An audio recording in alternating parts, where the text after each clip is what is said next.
کیا تم میں سے کوئی شخص یہ استطاعت رکھتا ہے کہ روزانہ تہائی قرآن پڑھ لیں؟ یعنی 1/3 حصہ قرآن کا. تو صحابہ نے کہا کہ یا رسول اللہ وسلم کون اس کی طاقت رکھتا ہے کہ ایک رات کے اندر تہائی قرآن پڑھ لے؟ وہ تو بعد میں بزرگان دین 8 قرآن پڑھ سکتے ہیں نا. ہم کدھر، ہم تو نہ بزرگ نہ ہم اولیاء اللہ، ہم تو سادہ سے صحابی. یہ میں بریکٹ میں کہہ رہا ہوں. تو آپ علیہ السلام نے فرمایا کہ سورہ اخلاص پڑھ لو، تہائی قرآن کے برابر ہے.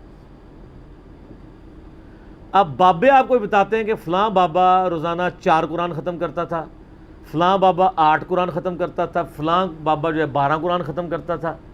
پھر امام حنیفہ کے اوپر رمضان شریف میں 61 قرآن ختم کرتے تھے وہ. اچھا کیسا انہوں نے بنایا؟ کہتے ہیں 61 کس طرح گنتی پوری کی تھی؟ انہوں نے کہا جی ایک دن میں پڑھتے تھے، ایک رات میں 60 ہو گئے. یہ اس صورت میں جب 30 روزے ہوں، 29 میں پتہ نہیں کیا کرتے ہوں گے. اور اس کے بعد ایک قرآن تراویح میں بھی ختم کرتے تھے. تو رات میں کرتے سو تراویح تو اللہ ہونا سی 61 قرآن پورے ہو گئے. یہ جناب بابوں کا خدا اور کتابوں کا خدا اور. بخاری مسلم دونوں میں حدیث ہے. حضرت عبداللہ بن عمر بن عاص کی شکایت نبی علیہ السلام کے پاس آئی ان کی بیوی کی طرف سے کہ یہ اپنی بیوی کو ٹائم نہیں دیتے، دن کو روزہ رکھتے ہیں، رات کو نمازیں پڑھتے ہیں. آپ علیہ السلام نے بلا کے ان کو ڈانٹا. آپ نے فرمایا کہ روزانہ رات کو جاگو گے تو تمہاری آنکھیں جواب دے دیں گی. تمہاری آنکھوں کا بھی تم پہ حق ہے، تمہاری بیوی کا بھی تم پہ حق ہے، تمہارے جسم کا بھی تم پہ حق ہے. اور یہ روزانہ روزہ نہ رکھو. روزانہ روزہ رکھنا کوئی نیکی نہیں ہے. اور جو روزانہ روزہ رکھتا ہے گویا وہ ایسا ہے اس نے کبھی روزہ رکھا ہی نہیں. ہائے ہائے ہائے ہائے. اور کتابوں کا خدا اور ہے اور بابوں کا خدا اور. نبی علیہ السلام فرما رہے ہیں جو روزانہ روزہ رکھتا ہے اس کا روزہ ہے ہی نہیں ہے. آپ کہتے ہیں بزرگ اتنے عرصے سے روزے میں. اور آپ علیہ السلام فرمایا کہ تمہارے جسم کا تم پہ حق ہے. ٹھیک ہے، رات کو روزانہ اس طرح نہ جاگا کرو تمہاری آنکھیں اندھی ہو جائیں گی. آپ کہتے ہیں جی لوگ عشاء کے وضو سے فجر کی نماز پڑھتے ہیں اتنے سال تک. نبی علیہ السلام کہہ رہے ہیں آنکھیں اندھی ہو جائیں گی. آپ کہہ رہے ہیں جی صوفیہ اپنی آنکھوں میں جناب نمک کا سرما لگاتے ہیں، ٹھیک ہے، تاکہ رات کو جاگنے کی عادت پڑ جائے. نبی علیہ السلام اس کو منع فرما رہے ہیں اتنے سخت. حتیٰ کہ بخاری میں اس حدیث کے اوپر امام بخاری نے باب باندھ دیا ہے کہ پوری رات جاگ کے عبادت کرنا اور یہ روزانہ روزہ رکھنا یہ مکروہ ہے. آپ جس چیز کو فضیلت بتاتے ہیں نا وہ تھو ہے، مکروہ. تھوک بھی تو مکروہ ہے نا. کہتے ہیں تھوک جڑی ناپاک نہیں ہوتی مکروہ ہوتی ہے. اور وہ میں ٹرانسلیشن کرتی ہے وہ تھو ہے جنہوں تسی فضیلت دس دیو. آپ جناب بناتے رہیں جتنا مرضی بنا کے بتائیں کہ جناب اس طریقے سے یہ فضیلت بن جائے گی، اس طریقے سے یہ فضیلت بن جائے گی. اور پھر کئی بزرگوں کی وہ شانیں بیان کر رہے ہوتے ہیں جی انہوں نے پوری زندگی بیاہ نہیں کیتا جی. ہائے ہائے اتنے اللہ والے سن. اور بخاری مسلم میں حدیث ہے النکاح سنتی فمن رغب عن سنتی فلیس منی. جس نے میری سنت سے اغراض کیا اس کا مجھ سے کوئی تعلق نہیں ہے. خود کشف المحجوب میں علی بن عثمان نجویری صاحب لکھتے ہیں میں نے ایک بار شادی کا رزق لیا تھا، وہ ناکام ہوئی ہے، اس کے بعد میں نے شادی سے ہی توبہ کر لی ہے. اور آپ ان کو بڑا بزرگ سمجھتے ہیں. نبی علیہ السلام کی ڈاکٹرائن میں یہ کیا ہے کہ بیوی سے نہیں بنی تو کوئی اور بیوی کرو. یہ تو نہیں کہ چھوڑ چھاڑ کے بیٹھے رہو. تو پھر ہم کیوں نہ کہیں گے کتابوں کا خدا اور بابوں کا خدا اور. سر آپ جدھر سے جڑا کٹو گے وہ لال نکلے گا. کوئی مسئلہ اٹھائیں گے نا آپ کو کتاب و سنت میں کچھ اور مل رہا ہوگا اور بابوں کی تعلیمات میں اور مل رہا ہوگا، اور وہ مل رہا ہوگا کہ آپ سبحان اللہ کہہ رہے ہوں گے.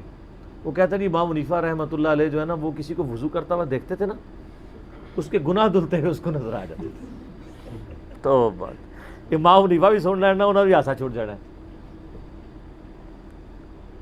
اور کہتے ہیں پھر انہوں نے اللہ سے دعا کی یا اللہ.